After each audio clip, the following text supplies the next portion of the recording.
I am 28 years old, a software engineer from Seattle living what I thought was the dream. For 3 years, I was with Jasmine, my 26-year-old girlfriend. We were happy, at least I believed so, until she approached me with a book about relationship freedom. She wanted an open relationship.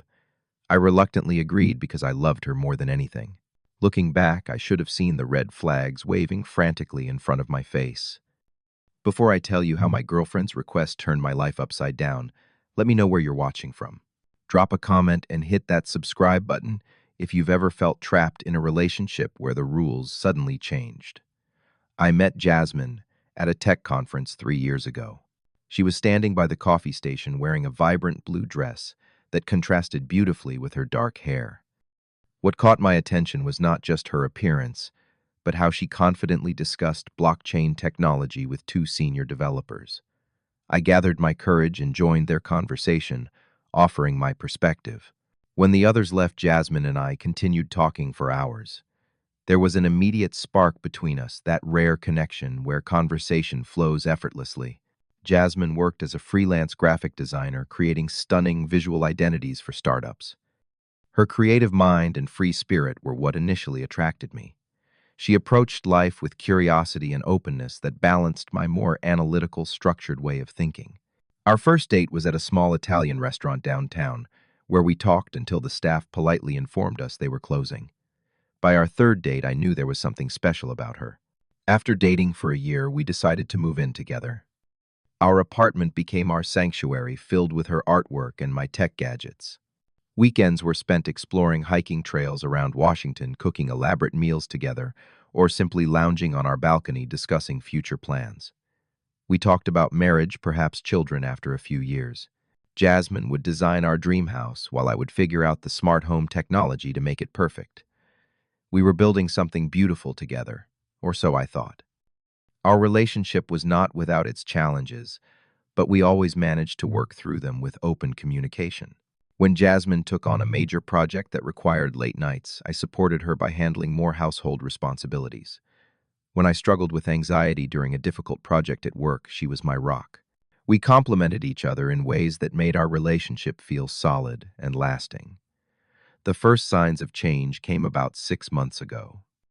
Jasmine mentioned a new book club she wanted to join, focused on modern relationships and personal growth. It seemed innocent enough, and I encouraged her interests. The book they started with was titled Unlimited Love Breaking Free from Monogamy Myths. I joked about the provocative title, but she became defensive, saying I was being closed-minded. That should have been my first warning. As weeks passed, Jasmine began spending more evenings with her book group. She would come home late, her eyes bright with excitement about concepts they had discussed. Words like relationship anarchy and ethical non-monogamy became part of her vocabulary. I listened, trying to understand her newfound interests, but something felt off about the whole situation. Her appearance began to change, too. She started wearing more revealing outfits, even for casual outings. Her phone became a fortress, always face down when not in use, password changed for security reasons. She would smile at text messages, but quickly hide her screen when I walked by. When I asked about these changes, she accused me of being controlling and insecure. I backed off, not wanting to be that guy who checked his girlfriend's phone or questioned her independence. Her social media accounts filled with new friends from the book club, mostly people I had never met. One name appeared frequently, Jake, who always left thoughtful comments on her posts about relationship philosophy. My stomach knotted each time I saw their interactions, but I told myself I was overreacting. Jasmine had male friends before, and I had always trusted her. But this felt different, more intimate somehow. One evening, Jasmine sat me down for what she called an important conversation about our future. She spoke passionately about how traditional relationships were designed to control and limit human connection. She explained how monogamy was a social construct that prevented people from experiencing their full capacity for love and pleasure. Then came the words that changed everything. "Ethan, I think we should try an open relationship," she said, her eyes bright with conviction. "We are young and there is so much to explore before we settle down. This could strengthen what we have, make us appreciate each other more." I sat there, stunned into silence. My mind raced with questions and fears. Was I not enough for her? Had she already found someone else? Was this just a prelude to a breakup? When I finally found my voice, I asked her if there was someone specific she wanted to be with. Not specifically, she said, though her eyes shifted away momentarily. This is about freedom and growth for both of us. I did not want this. The thought of Jasmine with someone else made me physically ill, but I also did not want to lose her. After hours of discussion that left me emotionally drained, I reluctantly agreed to try with clear rules established. The rules seemed simple enough, designed to protect our primary relationship while allowing for exploration. We would always inform each other before meeting someone new. We would not get involved with mutual friends to avoid social complications. Our relationship would remain the priority, with date nights and quality time protected. We would practice safe sex and never spend the night with others. And most importantly, either of us could end this arrangement if it became too difficult. Jasmine was elated, thanking me for being so understanding and progressive. I forced a smile, hoping that perhaps this was just a phase she needed to work through. Maybe she would realize that what we had was already perfect and complete. But deep down, a voice whispered that something fundamental had broken between us. It took Jasmine less than a week to begin exploring. She announced casually over breakfast that she would be having dinner with Jake that evening. The name struck me like a physical blow. Jake from her book club, the one who had been commenting on her posts for months. "Have you two been talking?" I asked, trying to keep my voice neutral. "We have discussed philosophy in the group," she replied. "He has fascinating perspectives on relationships." That night I sat alone in our apartment, checking my phone obsessively. She had promised to text by 11, but midnight came with no message. When she finally returned at 1 in the morning, her hair was slightly disheveled and she smelled of unfamiliar cologne. She avoided my eyes as she said goodnight and headed to shower. I lay awake all night, a hollow feeling expanding in my chest. Over the following weeks, Jasmine saw Jake regularly. Our agreed-upon date nights were increasingly canceled or rescheduled because of unexpected opportunities with him. When we were together, she seemed distant, often checking her phone and smiling at messages I was not meant to see. When I tried to discuss my discomfort, she accused me of not truly supporting her freedom and growth. Through a mutual friend, I discovered that Jasmine and Jake had actually met 2 months before she proposed our open relationship.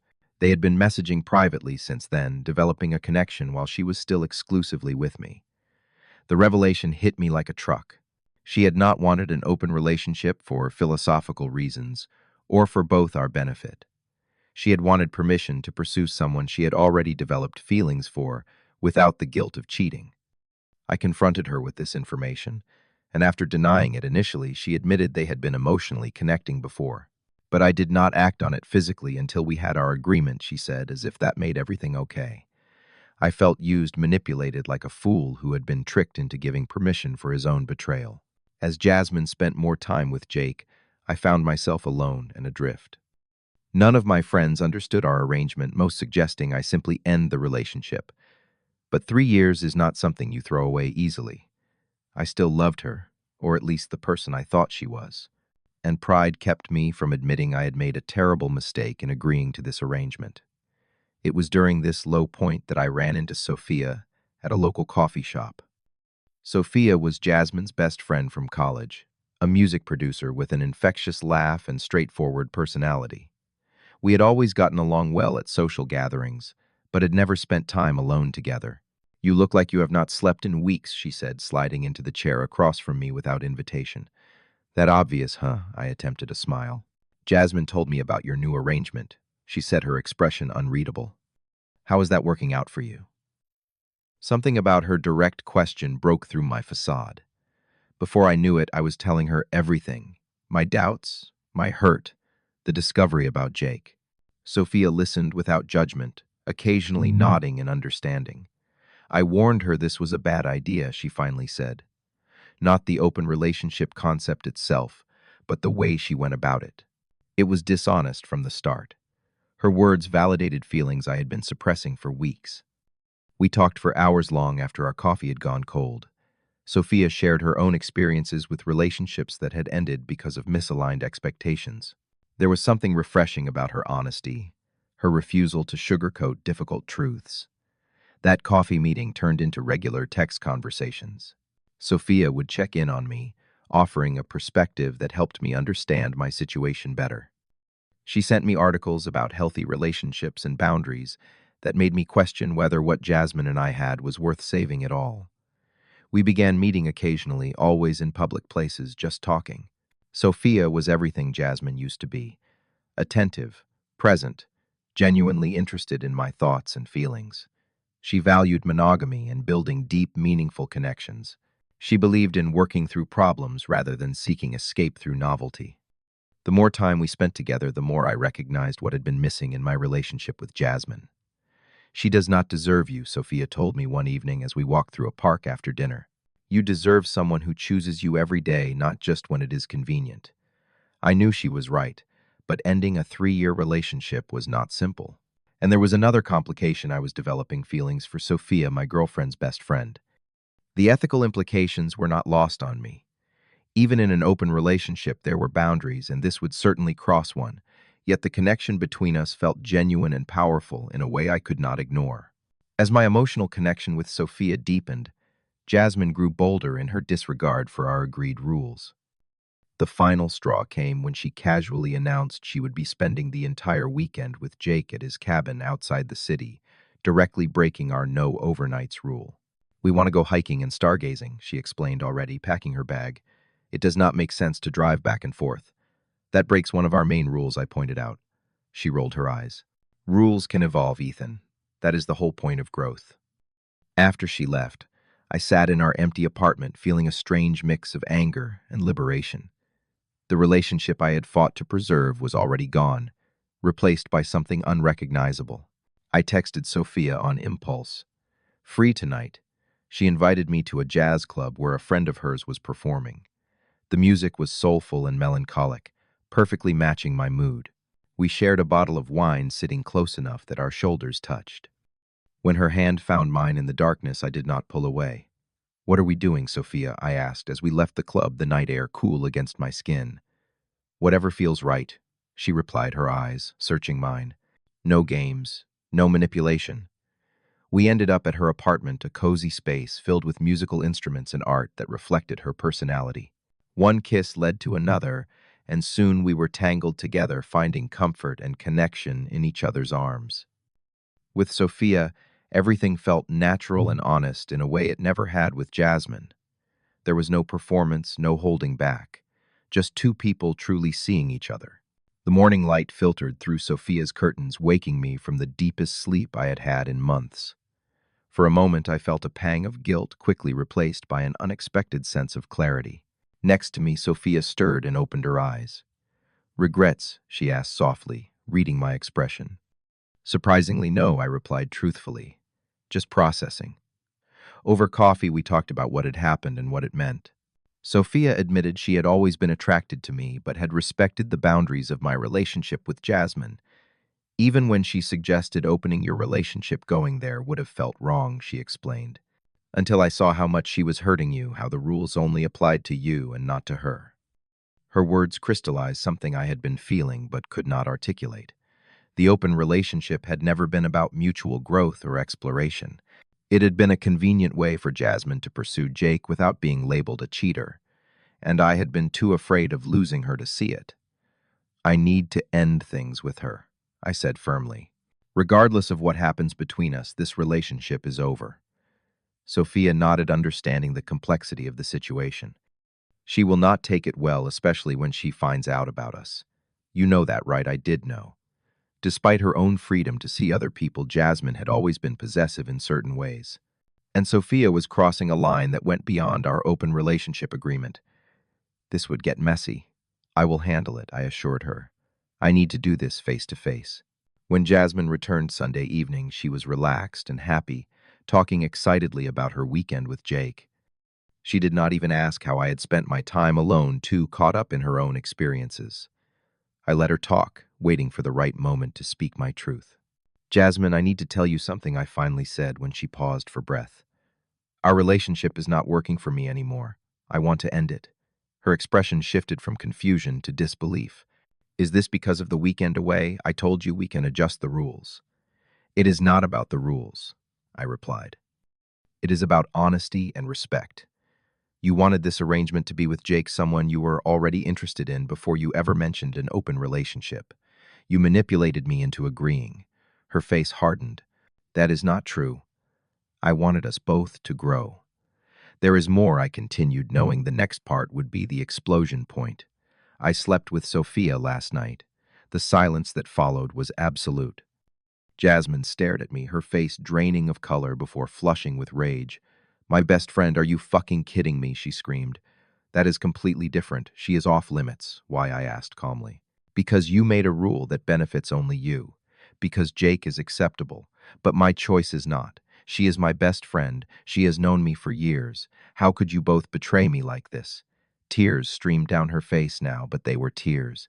Of anger, not sadness. The same way you betrayed me by using an open relationship as cover for what you really wanted, I answered. I did not plan this, but I will not apologize for connecting with someone who actually sees and values me. Jasmine grabbed her phone, dialing Sophia, while continuing to scream accusations at me. I could hear Sophia's calm voice on the other end, which only seemed to infuriate Jasmine more. The conversation ended with Jasmine threatening consequences for both of us before storming out of the apartment. Those consequences became clear over the next few days. Jasmine shared her version of events with our mutual friends, painting me as a cheater who had broken the rules of our arrangement and Sophia as a backstabbing friend. She conveniently omitted the details about Jake predating our agreement or her constant rule-breaking. Social media became a battleground with passive-aggressive posts about loyalty and betrayal. Jake, who apparently had not known the full story either, confronted me outside my office one afternoon. You hurt her, he said, stepping into my path. She trusted you. Did she tell you she was interested in you before suggesting an open relationship to me? I asked him directly. Did she tell you she broke our agreed rules repeatedly? Did she mention that she all but abandoned our relationship once she had permission to see you? The uncertainty in his eyes told me she had not. This is not about you and me, I continued. But you should know the whole story before you take sides. The situation escalated when Jasmine began showing up at places she knew I would be creating scenes and demanding explanations I had already given. She left voicemails alternating between tearful pleas to reconsider and vicious threats about ruining my reputation. The stress began affecting my work and sleep. Sophia was experiencing similar harassment, with Jasmine spreading rumors among industry contacts that could potentially damage her music production career. For a brief moment, I considered giving up, moving to a different neighborhood, or even a different city to escape the drama, but running would solve nothing. This conflict needed resolution, not avoidance. Instead of retreating, I decided to reclaim my narrative. I began reaching out to mutual friends individually, not to badmouth Jasmine, but to explain my perspective honestly. I showed text messages documenting the timeline of events, proving that Jasmine had connected with Jake before ever mentioning an open relationship. I explained how our rules had been repeatedly broken, how my feelings had been dismissed whenever I expressed discomfort. Some friends remained firmly in Jasmine's camp, unwilling to see beyond their loyalty to her, but others began to understand the complexity of the situation, recognizing the manipulation that had occurred. A few even admitted they had questioned her version of events from the beginning, but had been afraid to speak up. With Sophia's permission, I reached out to Jake as well. We met at a neutral location, a public park, where neither of us could cause a scene. I shared the complete history of my relationship with Jasmine, including screenshots of conversations that revealed her dishonesty to both of us. She told me you were the one who wanted an open relationship, he said, looking genuinely shocked. That you had been pushing for it for months, and she finally agreed to try. That is exactly the opposite of what happened, I replied, showing him dated messages that proved my point. By the end of our conversation, Jake seemed troubled and thoughtful. I need to process this, he said before leaving. 3 days later, I heard from a mutual friend that he had ended things with Jasmine after a serious conversation about trust and honesty. Losing both me and Jake in quick succession forced Jasmine to confront her behavior. She showed up at my apartment one evening, her usual confidence replaced by genuine remorse. I messed up, she admitted, her voice small. I wanted Jake, but I did not want to lose you either. I thought I could have everything without consequences. Actions have consequences, I replied. not unkindly but firmly. You cannot manipulate people and expect them to thank you for it. Can we try again? She asked, reaching for my hand. I have learned my lesson. We can go back to how things were before. I gently pulled away. There is no going back, Jasmine. What we had is broken, and I have moved on. Her expression hardened briefly before crumpling into acceptance. It is. Sophia is not it. You really care about her. I do, I answered honestly. But even if Sophia was not in the picture, we could not fix this. Trust once broken like this does not just repair itself. A week later, Jasmine announced on social media that she was taking time off to travel and find herself. Mutual friends reported she had sublet her apartment and was heading to Bali for an indefinite stay. The dramatic chapter seemed to be closing, leaving space for healing and new beginnings. With the chaos subsiding, Sophia and I had room to explore our connection properly. We agreed to take things slowly, both aware of the unusual circumstances that had brought us together. We set our own boundaries based on mutual respect and clear communication, learning from the mistakes we had witnessed. I want to do this right, Sophia said as we discussed our relationship over dinner one evening. No shortcuts, no games, just honest growth together. Her words resonated with exactly what I needed.